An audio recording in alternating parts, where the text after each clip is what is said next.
Irreverent, entertaining, cool. You're listening to LA Talk Radio.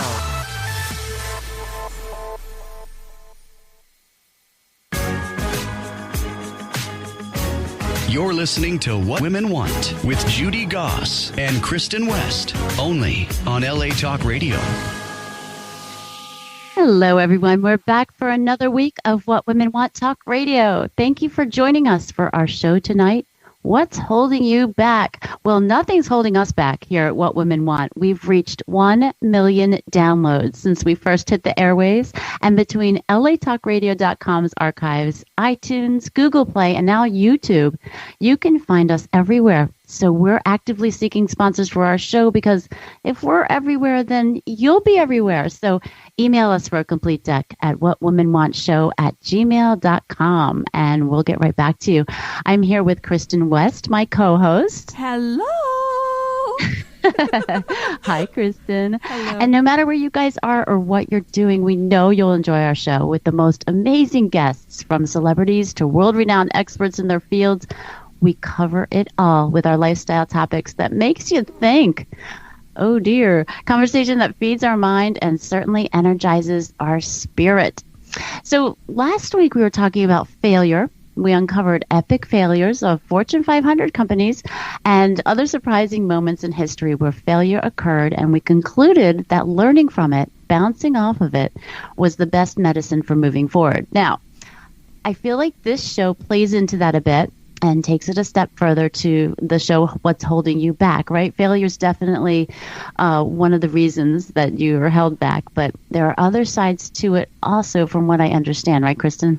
I think it's so true. I think one of the things that people spend a lot of mental energy on is trying to build a reputation, and nobody wants a reputation of being a failure. And sometimes when we're so transfixed by building up this reputation that we feel like we have to maintain, that we don't try new and exciting things or different things or even innovative things because we're afraid to fail because we think it's going to impact our reputation in some way. Right. And you must feel like that constantly as an actress, that you need to take risks and always be on the edge, right? And I mean, you must have to get over fear of failure all the time. Constantly. And you know what? The thing, though, is sometimes for me, because I do comedy as well as horror, as well as drama, sometimes, failure is a good thing because it's comedic, or it helps you to feel vulnerable in a scene.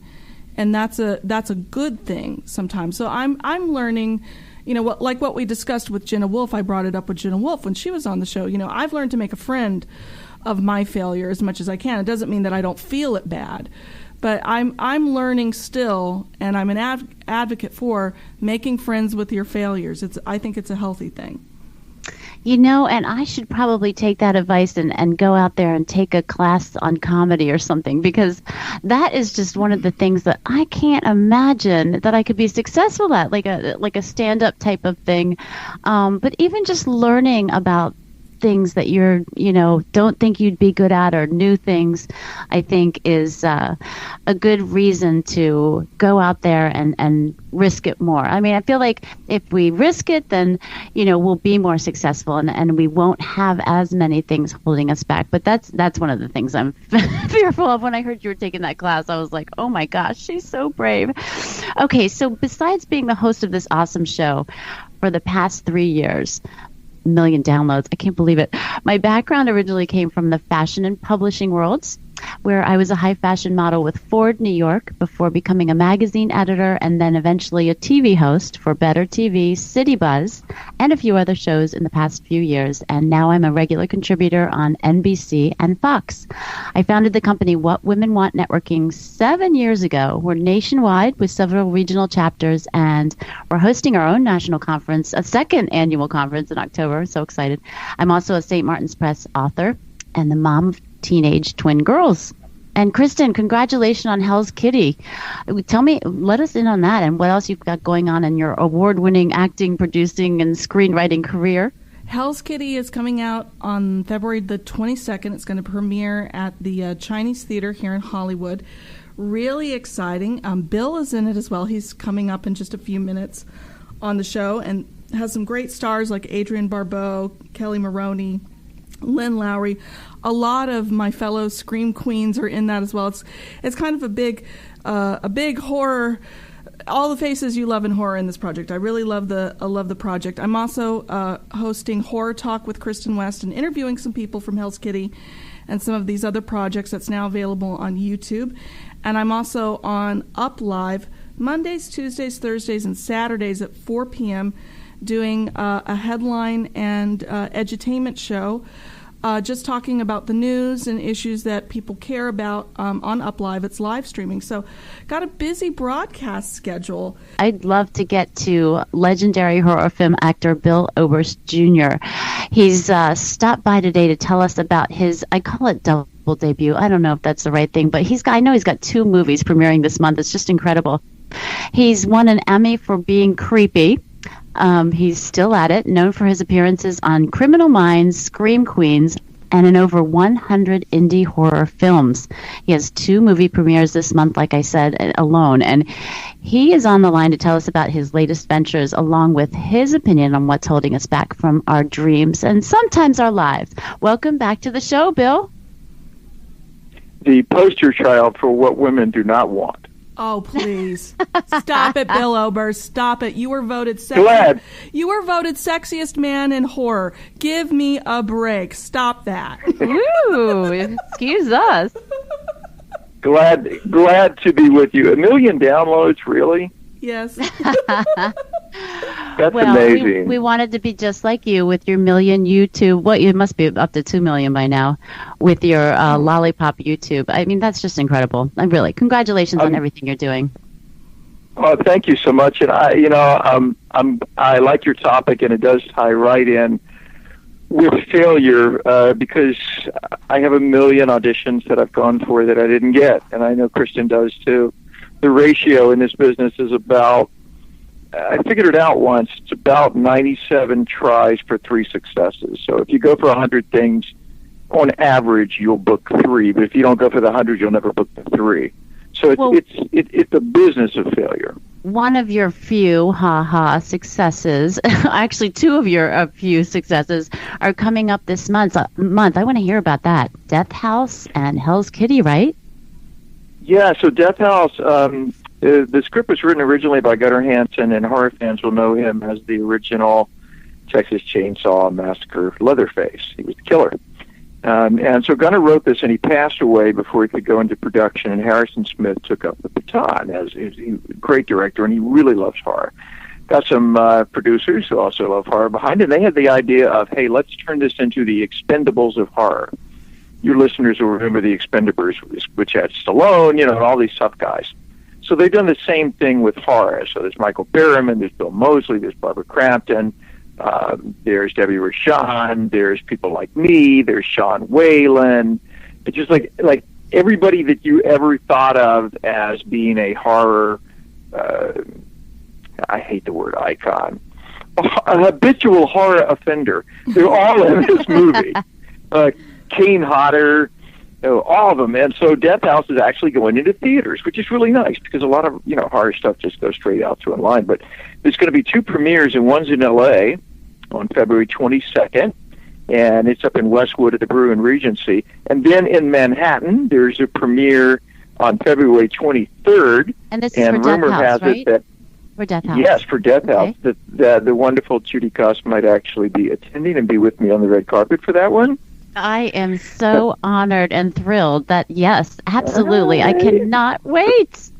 And so that's in Manhattan at the Regal E-Walk. And then also for you folks in Pennsylvania, in Stroudsville, there's a premiere of Death House on February 24th. And all of those are red carpet premieres in L.A., New York, and Stroudsville. And there'll be various cast members and people associated with the film there. I'm going to be at the Manhattan one with Judy. And so I'm really looking forward to this. It'll be fun. The other project is the one that Kristen mentioned, which is Hell's Kitty, which is originally a series of web episodes. The one that I did was with Doug Jones, who's absolutely a sweetheart, really nice guy. And I'll tell you, maybe this can segue into our topic.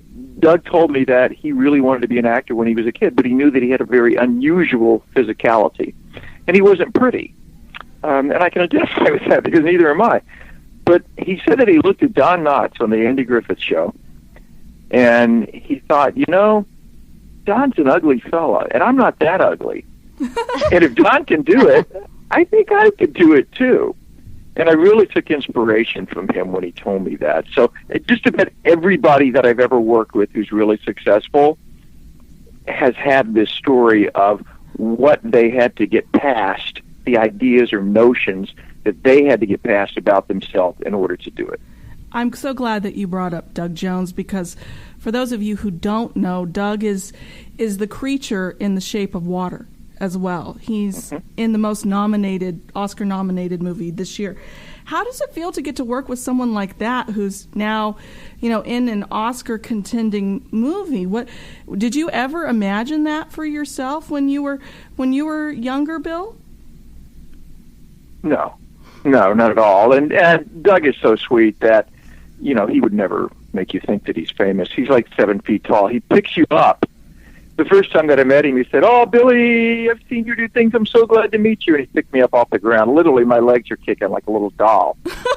He's a big hugger. He hugs everybody. And we played priests who were attempting to exorcise a cat. Right. And he's funny as heck. And he's just a great guy. The big, really talented people who make it successfully, at least in this industry, tend to be nice. The mean people eventually get taken down because nobody wants to work with them. Oh, well, that's good to hear. And I just want to let everyone know this evening that Bill Carmody, unfortunately, one of our guests that was supposed to come on also, is stuck on a plane in the sky somewhere, and he can't make it. Poor thing. He's flying back from Costa Rica or somewhere fabulous. So I don't know how sorry I feel for him, but he is speaking live at our What Women Want networking event in New York City on February 27th. So the room is already half sold out at this point. If you're interested in Bill Carmody and what he has to say, you can join us in New York at that event. And I heard a couple of people are actually flying in for it, so it's going to be pretty incredible. You can find out more on our event calendar at whatwomenwantnetworking.com. So Bill Oberst Jr. has graciously agreed to stay on and chat with us about what's holding us back in our lives and our careers. And, of course, Daniella Cracknell will also be joining us in a little bit about how she made a dream career for herself as an entrepreneur and what she's been through to do that. So we're in really good company. And, we've already been talking about the fear and the rejection. It seemed like, Bill, when I did the research on this topic, that those reasons of holding us back, the top reasons were just that fear, rejection, and fear of being vulnerable, judgment. I just can't imagine being an actor and having to deal with this, on a daily basis. How do you deal with those types of feelings? I mean, is it like, do you have to get hypnotized, or do you see a psychiatrist? I mean, really, that must play on you a bit, no? Look in the mirror and look at yourself and say, I am looking at the most foolish person who ever lived. And you won't be far off from the truth, because we're all fools. And when you realize that, it's the equivalent of being on stage and imagining the audience in their underwear, which is the old actor's trick. When you realize that everybody is a fool, we're all foolish. The nature of humanity is to be foolish. And so once you realize that, you stop thinking, oh, I have to be not foolish. And you're free to make a fool of yourself, and you start looking at other people who you think, oh, they're perfect. They're making fools of themselves too. Everybody's trying to figure it out. So I think if you think too highly of yourself, it can really set you up for holding yourself back, because you're thinking, my idea of myself is a person who succeeds. I succeed. You try to hypnotize yourself. I am not a failure. And then you're so tense that you can't play. And you can't try new things. You can't play. You've got to be able to play. Look at children. Look at children, how they build blocks. Do they care if the blocks are high enough that they're going to fall down? No. Will they pause before they start building again? No. So I think getting rid of the idea that I need to be an important person and other people are important. There is no hierarchy. We're all headed to death. All of us. Every one of us. We're born naked and crying. This is such uplifting conversation. And we're born naked and crying, and we're buried naked and probably crying. It's the whole business of human hierarchy that we've set up. This person's important, this person's not. It's bullcrap. It's not real. And so once you realize that, it frees you up to try anything you want to. Have you ever felt blocked from anything you've ever wanted to do, whether it's career or life or just anything? Like at a point in your life, what have you come across that you felt like, I don't really think I could do this? Oh yeah, absolutely. I was a stage actor. It was how I made my living, as my training, and I did that for 16 years. Never ever did films, never, because every time the opportunity came up or a door would open, I would think, I have no idea how to do that. I don't know how to do that. I don't know how to do that. And then I fell into this role, got it, and I had to do it. And I could not get past the idea that I don't know how to do this. A project was Sherman's March, where I played General Sherman for the History Channel. And in the middle of the shoot, I kept apologizing. The director, Rick King, was so sweet. And I kept apologizing and saying, I'm sorry, I haven't done this before. I haven't done this before. I really haven't done this before. And Rick told me once, he said, look, you're doing it now. You're doing it. This is it. So you can move past the, I've never done it or I don't know how to do it, because you're doing it. You just did a take. And it wasn't a bad take. It wasn't great, but it wasn't a bad take. And so then I had to get past that fear of I can't be this thing because I've never been this thing. And whether it's, being a mother for the first time, being a parent for the first time, being a boss for the first time, whatever it is you think, I've never been that thing. Well, when you were a baby, you'd never even breathed air. You know what I mean? It's true. Yeah, you don't know what you can do until you do it. And sometimes, and we talk about this a lot on the show, that slogan, just do it. And we debate whether or not that's accurate or not. And sometimes you just have to dive in. And I know, especially having been in films with you, Bill, and watched many films that you're in, you often play criminals and villains in TV and movies and kill people in these very cruel and agonizing ways. Is there a role that you would actually hold yourself back from playing? Yes, there is, and I've done it 2 or 3 times over the last few years. I have a personal faith. I'm a follower of Jesus, and because of that, the one thing that I won't do is play someone who says that they are a Christian and that in the name of God, they are doing horrible things. I know that such people exist. Lord knows they exist. But it's the one role that I won't do, and I won't play. Anything else I'll do. I'll play any sort of fallen state of humanity. Is fine, but I don't want to play someone who lifts themselves up as representing faith and then does a horrible thing. There's enough of that. But that's the one thing I won't do. Well, that's, segues into one of the solutions, if you will, for, what's holding you back is one of the articles that I read, I think it was from CNBC.com, was that the person who wrote the article said, concentrate on your why instead of focusing on your fear. And it sounds like you're doing just that. You really know who you are and what you want and what you're about. So you bring it to another level and stay there instead of, looking back and thinking, oh, I'm afraid to say no to that role because, gosh, then it's going to go away and something's going to happen, right? Yes, I think you just brought up such a great point, is the fear that if I don't do things that I know are wrong for me, but if I don't do them, I won't be able to move ahead and eventually do the things that are right for me. And I've been very, very guilty of that. I've done things that I regret doing because of that, because I thought, if I do this thing that I really don't want to do, they'll let me do the thing that I want to do.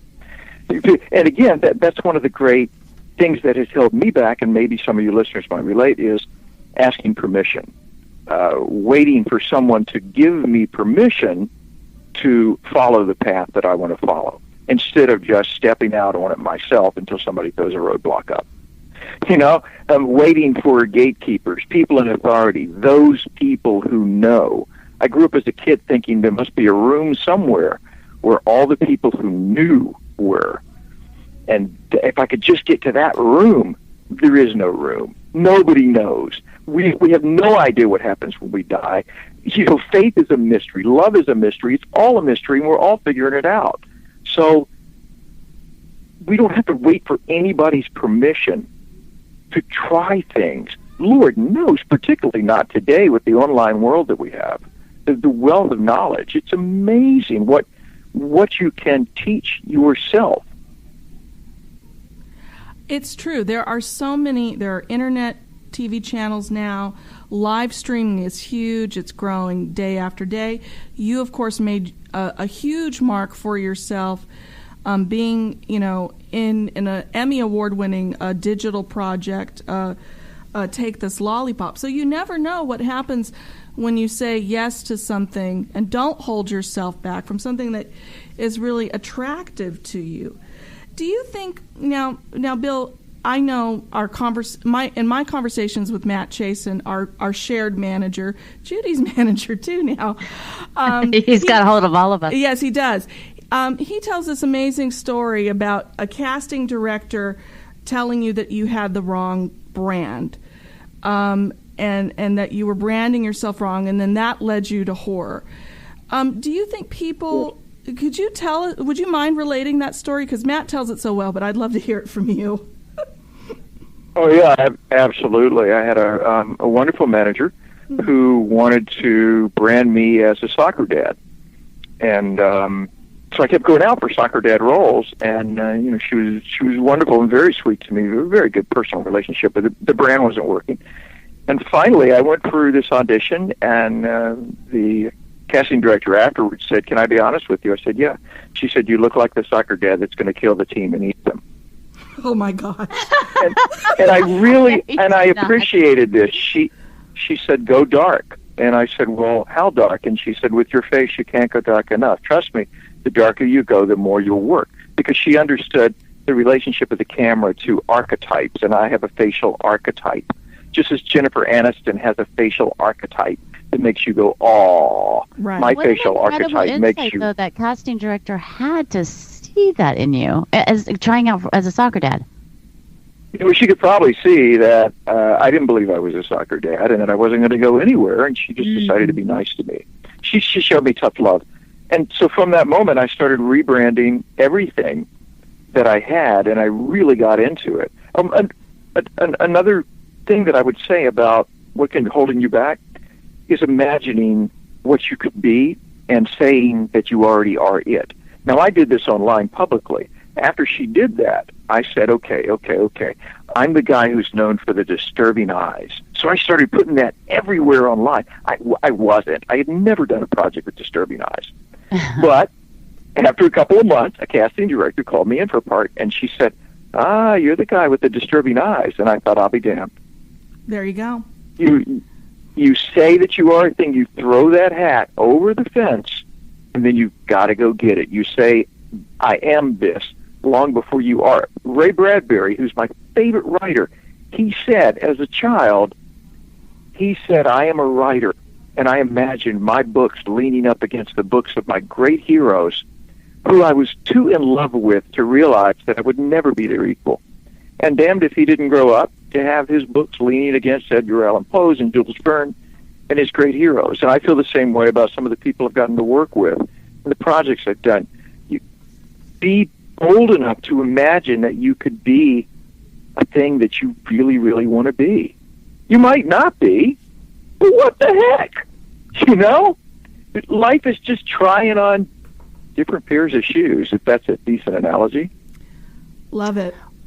Yeah, me too. And it is a decent analogy. And you sure have, in the past just few minutes, have taught me so much about how to view life and really how to go out and grab what you want, or at least, like you said, try for it and visualize it with all your heart. And, if it doesn't happen, then it might not be down deep in your soul that you really, really want it. So that's such a great point. And I always have such a great time talking to you. I really appreciate you coming on the show this evening and staying on with us, after your Hollywood appearance. And I'd love to know how people can follow you, where they can go, see you at the movies, the premieres. What's available to them out there to get in touch with you? they can go to my social media. I'm on Facebook as Bill Oberst Jr. and on Twitter at Bill Oberst Jr. And I actually answer responses. I particularly enjoy interacting with people on Twitter from all over the world. And I want to close by thanking you, Judy and Kristen, for what you're doing, and particularly your advocacy for women in all fields, because our field, women are severely underrepresented in the director's chair. And I've worked with a couple of great ones, including Jamie Lee Curtis on Scream Queens. There's an energy that comes to a set when a female is in charge, and it's a wonderful energy, and it's a creative energy. And I have seen women take charge of a set in a way that a man never could. I can't explain it, but it's less mean, it's less grabby, it's less needy, it's more assured and more confident. So I hope that women listen to you and realize that what they want is to do everything that men have always done and to be treated exactly the same.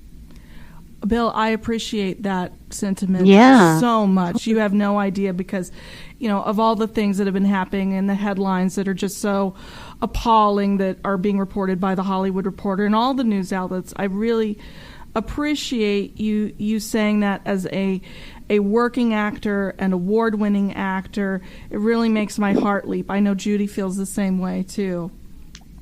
Absolutely. Can't thank you enough for that. Thank you so much, Bill, for coming on with us. It's been my pleasure. Thank you.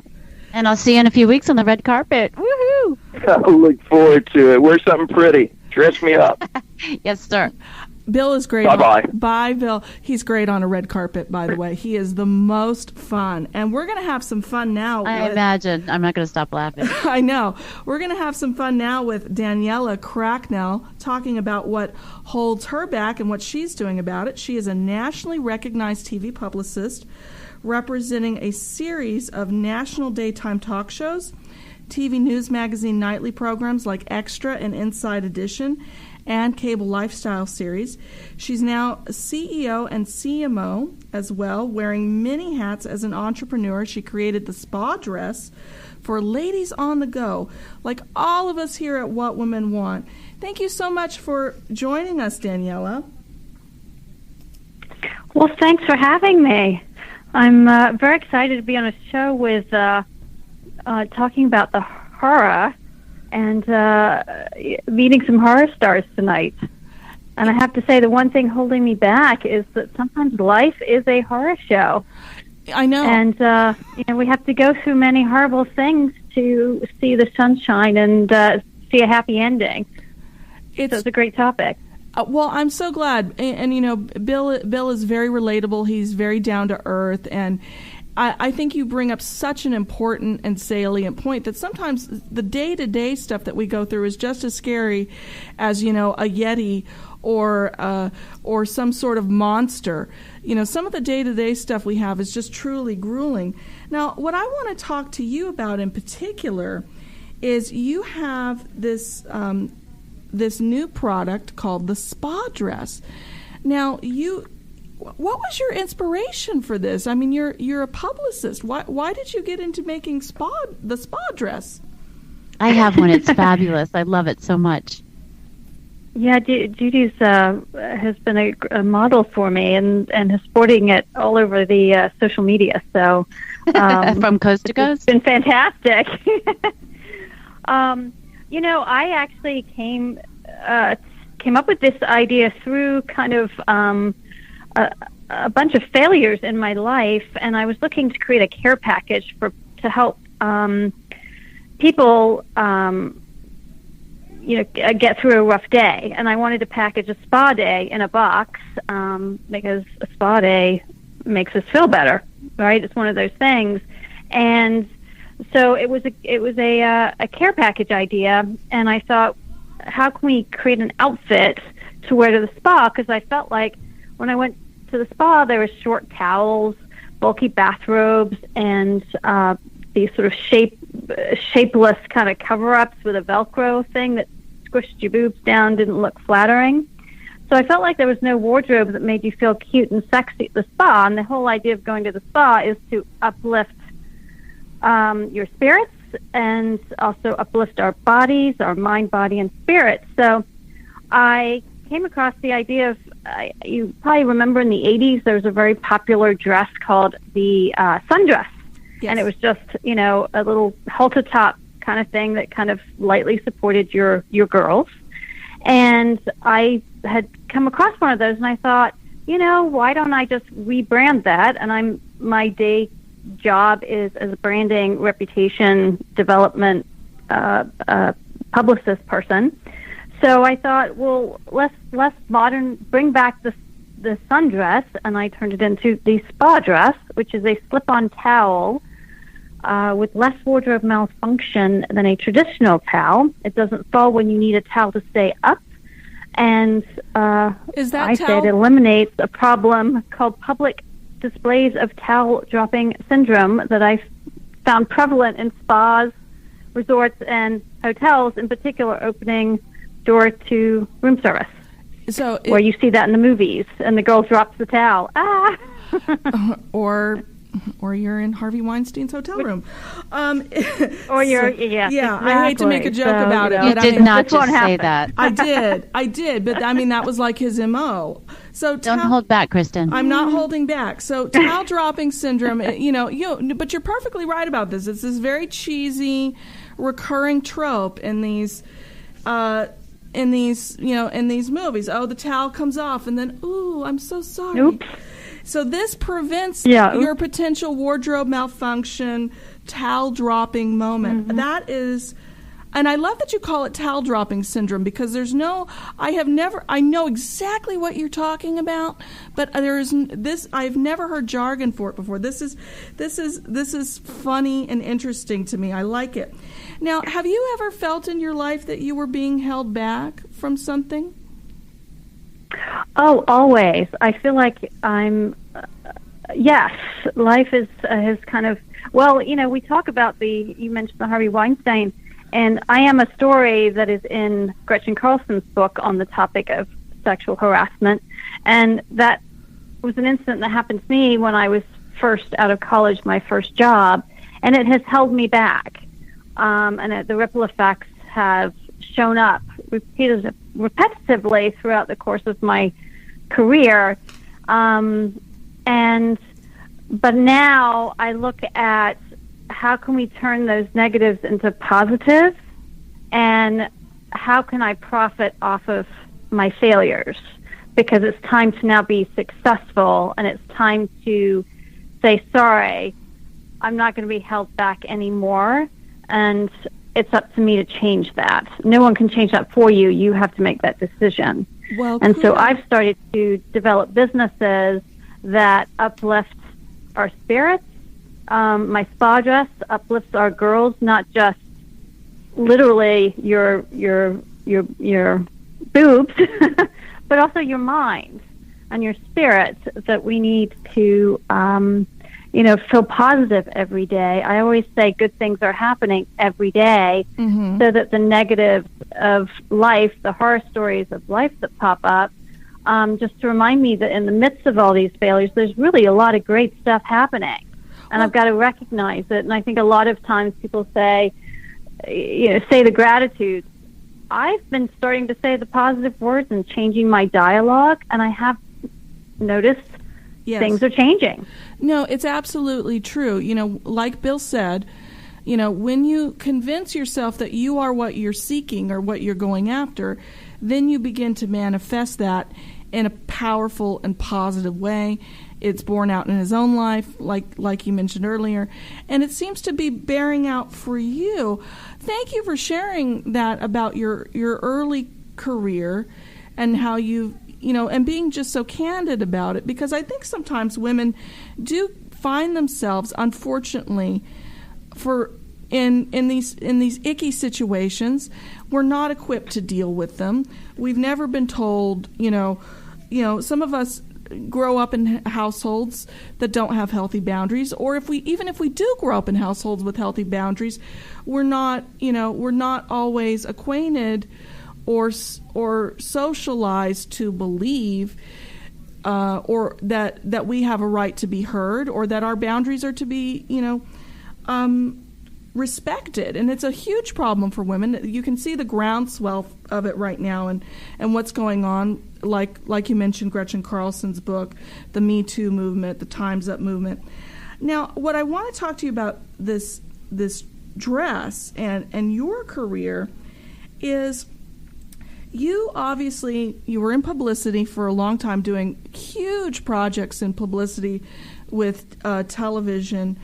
What made you decide that you wanted, was there anything in making the dress and transitioning into a more entrepreneurial space with actually making a product that was challenging for you?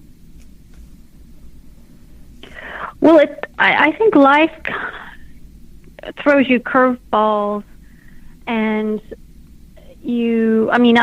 I always wanted to have my own company at some point in time. I just always thought I'd be the PR person forever and always. It was sort of what I studied in college, what I set out to do when I had that first job that, broke my heart, because I'd worked so hard to get that first job, and it was stolen away from me because of, a predator. But then getting back on track, and it actually, I accidentally fell into television after that incident. It wasn't something I intended to do, although my father he's now dead, but he was an actor on the BBC. He was well known in his heyday. So, and I equate him to being my Remington Steele, if you remember that show in the 80s. See, everything's in the 80s because I grew up in the 80s. But with Pierce Brosnan. And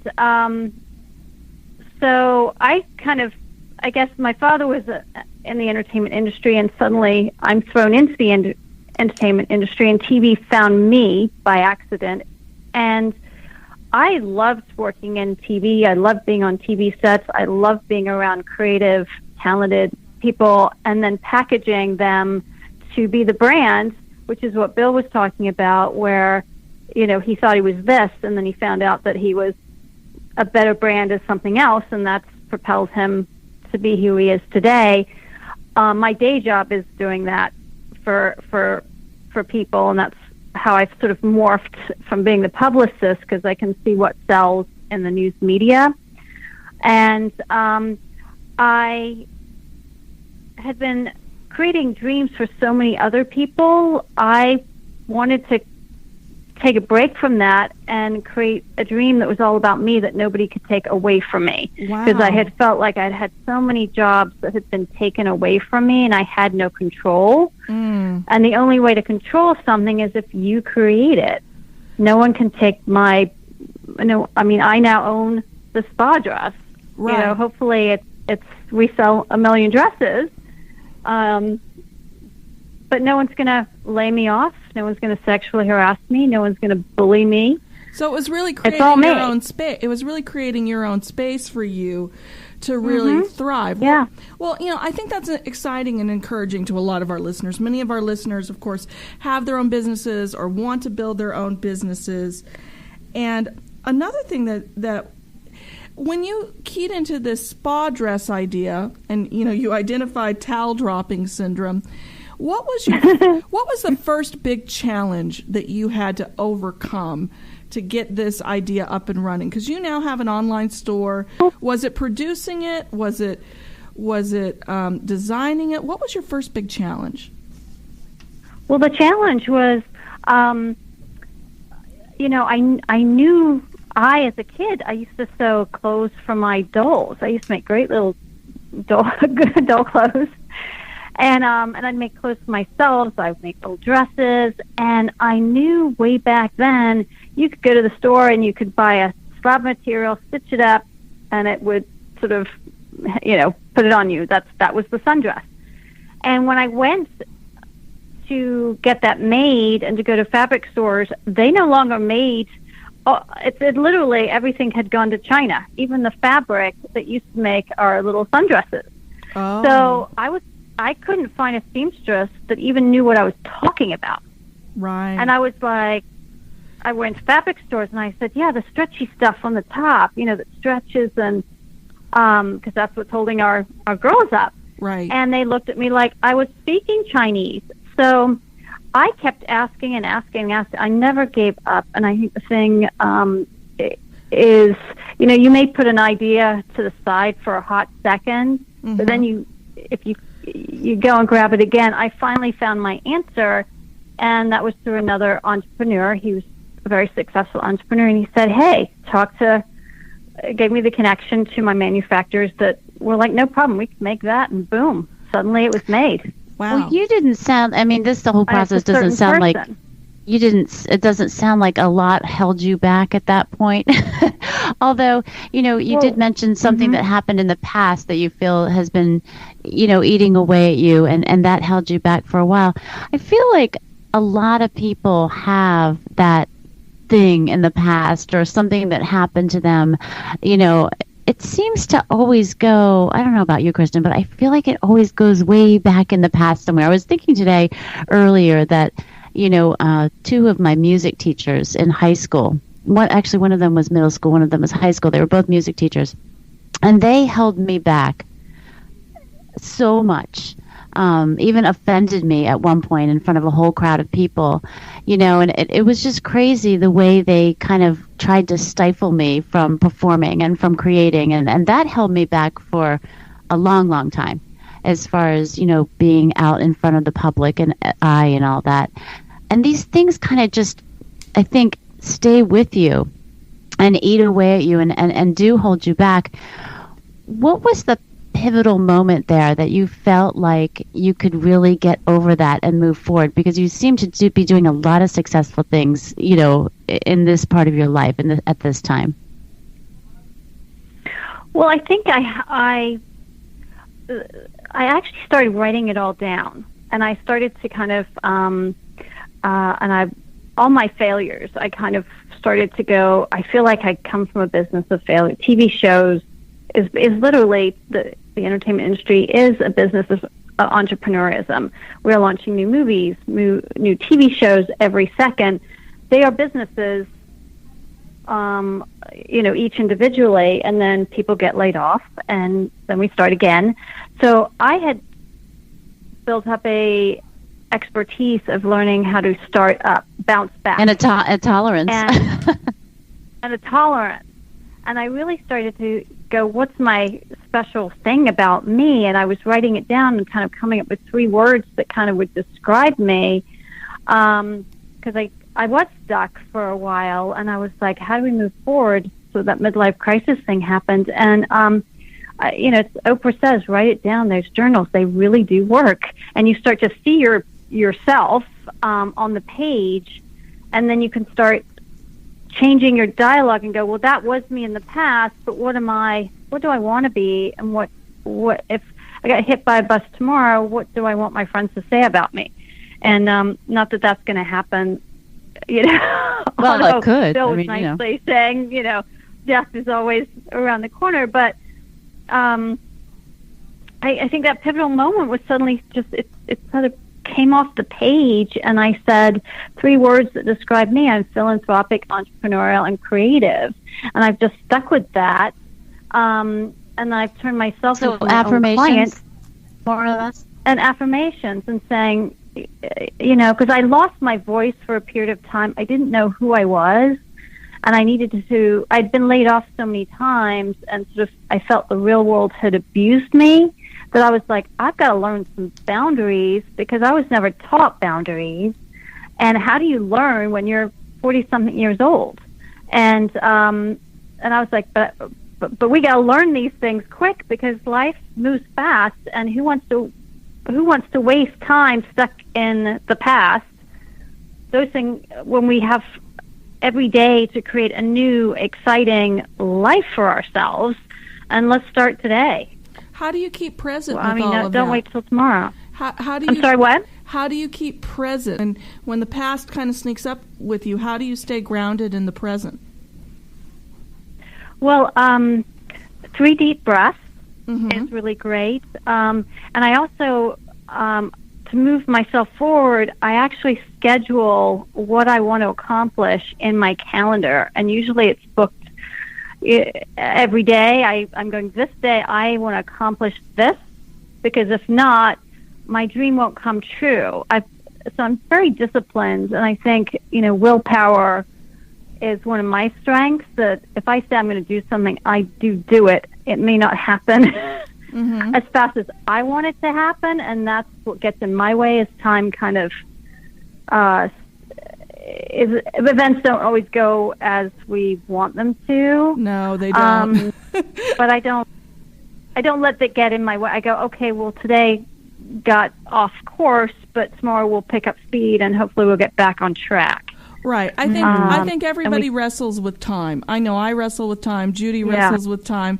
We wrestle with time on the show. One of the last things I wanted to ask you, Danielle. We're running out of time as we're speaking about wrestling with time. Is what way would you like to grow the most right now today? What way do you want to grow? What's holding you back right now? I want to totally believe that my gut instincts are right on every time, because when I look back, I doubted my gut instincts, and they were right every time. And moving forward, my gut really is that inner power that says, stay on target, keep going, you're in the right place. And when your gut feels, you know it when it's not there. I so agree with you on that. I'm sure Judy would agree with you as well. I know that this spa dress concept is really exciting to me. I know that towel dropping syndrome, I go to a lot of spas, and it's a concern for me. I think it's a concern for every woman. How can we learn more about the spa dress and learn more about you? How do we find you online? Well, thespadress.com is my website where you can purchase a spa dress for Valentine's Day coming up. Suggest to the man in your life that it's a great idea. It would make you very happy, and then you have an outfit to wear to the spa for Valentine's Day. I have a beautiful pink one, so that's perfect. Yeah. We are expanding our sizes. We don't have sizes for every size yet, but I asked ladies to sign up for our newsletter so that as soon as we get new sizes in, we can make sure everybody gets one. Sure. Do you have Facebook and Twitter, too? And then, do you have Facebook and Twitter, Twitter, too? Yeah. Twitter, Facebook, it's the Spa Dress, both of those places, yes. Awesome. And Instagram. Wonderful. Wow. Well, I'm going to look at that some more. I was looking on it right before the show. They are beautiful dresses. Check them out, ladies. Daniella, thank you so much for coming on the show. We really appreciate you coming on and being so candid and forthcoming and telling us all the things we wanted to know about this amazing dress. Next week, now that we know what's holding everyone back, we can consciously decide to apply what we've learned today. And next week's show is about that. It is conscious decision-making to become the most successful human being possible. We're going to have Reverend Patricia Coganella on and Jane Bishop. We love Jane so much. She's going to be coming back as our guest as well. Remember, subscribe to us on YouTube. Don't miss one show. Go to whatwomenwantradio.com for more. And see you all next week. Thank you. You're listening to What Women Want with Judy Goss and Kristen West, only on LA Talk Radio.